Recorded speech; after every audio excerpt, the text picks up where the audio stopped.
बड़ा भावपूर्ण श्लोक है। भगवान कहते हैं लक्ष्मण,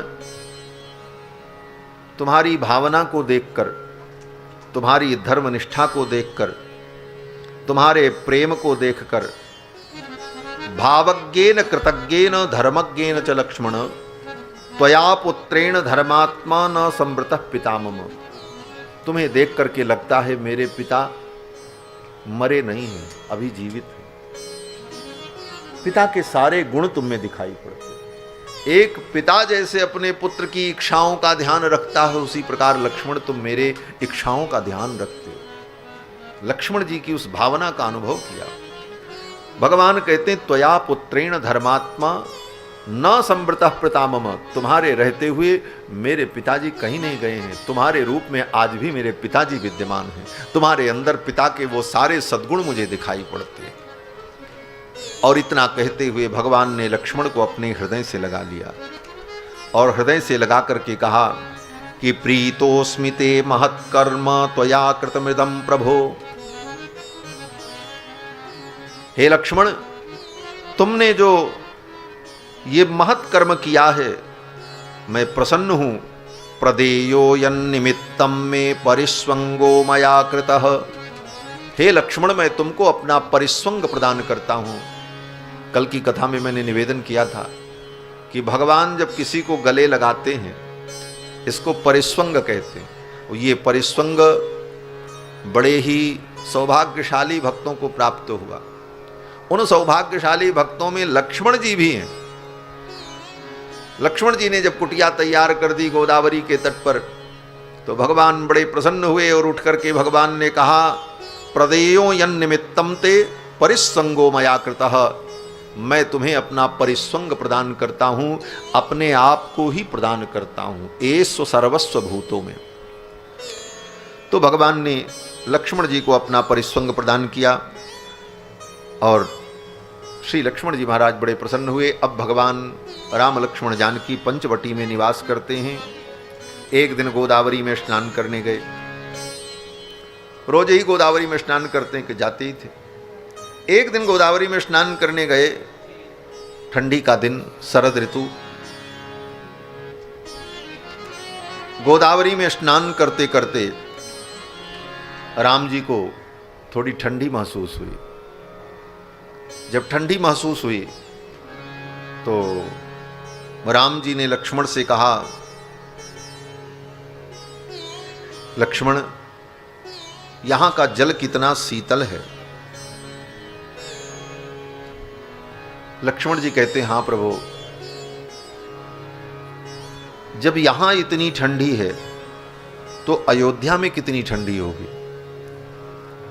और इतनी ठंडी में भैया भरत सरयू में कैसे स्नान करते होंगे। कथम त्वपर रात्रेषु सरयूमवगाहते। अर्धरात्रि में, रात्रि के 2 बजे भैया भरत सरयू में कैसे स्नान करते होंगे, वहां तो और ठंडी पड़ती हो।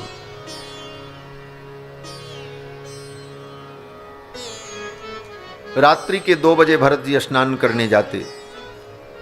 पद्मपत्रे क्षणस्यामः श्रीमान निरुदरो महान।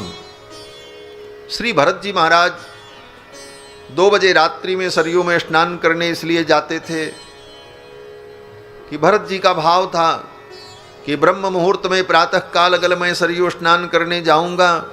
सवेरे सवेरे बहुत से लोग स्नान करने जाते हैं और वो प्रातः काल मुझे देखेंगे तो उनके मन में कहीं ये भावना न हो कि आज किस पापी का मुख देख लिया, जिस पापी के कारण राम को वन में जाना पड़ा। आज ऐसे भरत का मुख देख लिया, आज दिन कैसा बीतेगा। तो लोग प्रातः काल उठ करके मुझ पापी का मुंह न देखें, इस भाव से रात्रि के 2 बजे ही स्नान करके भरत जी अपनी कुटिया में आ जाते थे। ये भरत जी का नैत्यानुसंधान है। इसीलिए लक्ष्मण जी यहां कहते हैं कथम तपर रात्रेषु सरयूम अवगाहते। अपर रात्रि में, अर्धरात्रि में भरत जी सरयू में कैसे स्नान करते होंगे इतनी ठंडी में। तो इसका उत्तर दिया है टीकाकार विद्वानों ने। वहां पर चिंतन किया कि क्या भरत जी को ठंडी नहीं लगती थी।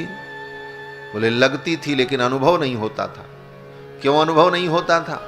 बोले राम जी के वियोग के ताप में उनका शरीर इतना तपता था कि शरद ऋतु में शीतल सरयू जल में अर्धरात्रि में भी स्नान करने पर उन्हें शीत का अनुभव नहीं होता था। यही दुख दाह दहई दिन छाती, भूख न बासर नींद न राती। और ये कहते हुए लक्ष्मण जी कुछ थोड़ा ज्यादा बोल गए।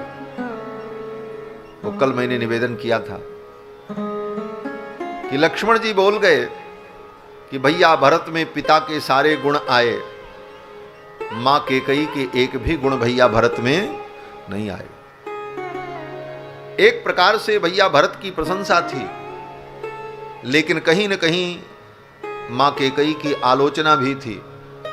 इसलिए राम जी को अच्छा नहीं लगा। राम जी ने स्नान करते हुए ही उसी समय गोदावरी के तट पर लक्ष्मण जी को डांट दिया, लक्ष्मण तुम मेरी मां की निंदा मत करो। नतेम्बा मध्यमा तात गर्हितव्या कदाचन, तमेवं इक्ष्वाकुनाथस्य भरतस्य कथाम कुरु। मेरे भरत की कथा मुझे सुनाओ, जो इक्ष्वाकु कुल के नाथ हैं। भरत जी को राम जी ने इक्ष्वाकु कुल का नाथ कहा, तमेवं इक्ष्वाकुनाथस्य। मानो रघुनाथ जी कहते मेरा भरत न होता तो आज इक्ष्वाकु का कुल नष्ट हो गया होता। इक्ष्वाकु के कुल को अगर किसी ने बचाया है तो भाई भरत ने बचाया। इक्ष्वाकु के नाथ हैं भरत, उनकी कथा सुनाओ। बोले भरत जी की कथा सुनने के लिए भगवान इच्छा करते हैं। संत जन कहते हैं देखो यही भगवान की विशेषता है। जे जथा माम प्रपद्यन्ते तास तथैव भजाम्यहम्। भक्त भगवान की कथा सुनता है और भगवान भक्त की कथा सुनते हैं। भक्त तो भगवान की कथा सुनता है और भगवान बोले भगवान लक्ष्मण से कहते मेरे भक्त भरत की कथा सुनाओ, भरतस्य कथाम कुरु। और इतना कहते हुए राम जी भी रोने लगे।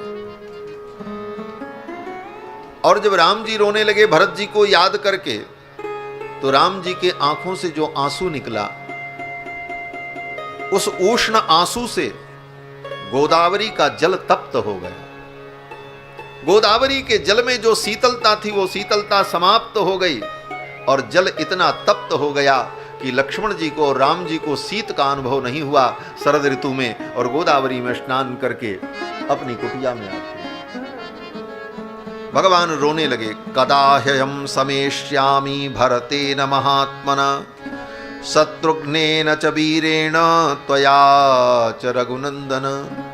भगवान रोते हुए कहते हैं लक्ष्मण वो दिन कब आएगा जब मैं अयोध्या जाऊंगा। कदा ह्ययं समेष्यामि भरतेन महात्मना, और अपने भाई महात्मा भरत से मिलूंगा, भाई शत्रुघ्न से मिलूंगा और लक्ष्मण तुम भी साथ में रहोगे। वो दिन हमारे जीवन में कब आएगा। ये कह करके भगवान श्री राम गोदावरी में विलाप करने लगे स्नान करते। उनके आंखों से जो अश्रुधारा बही, चक्रे भिकेशम काकुस्थ सानुजस्स सीतया, और रोते हुए अपने भाई लक्ष्मण और जानकी के सहित भगवान गोदावरी में अभिषेक करते हैं, स्नान करते हैं। और स्नान करके जब वहां से चले, नित्य क्रिया से निवृत्त होकर संध्या वंदन करके, तो गोदावरी के तट पर जो पंक था, कीचड़, नदी के तट पे भीगी मिट्टी तो होती है, उस भीगी मिट्टी में गोदावरी के पंक में भगवान के चरण चिन्ह अंकित हो गए। भगवान अपनी कुटिया में आए और आकर के अपनी कुटिया में प्रशस्त वेदिका पर विराजमान हो गए और भरत जी का स्मरण करते रहे। कुछ चर्चाएं होती रहीं और तब तक रावण की बहन शूर्पणखा नाम की राक्षसी वहां पर आ गई।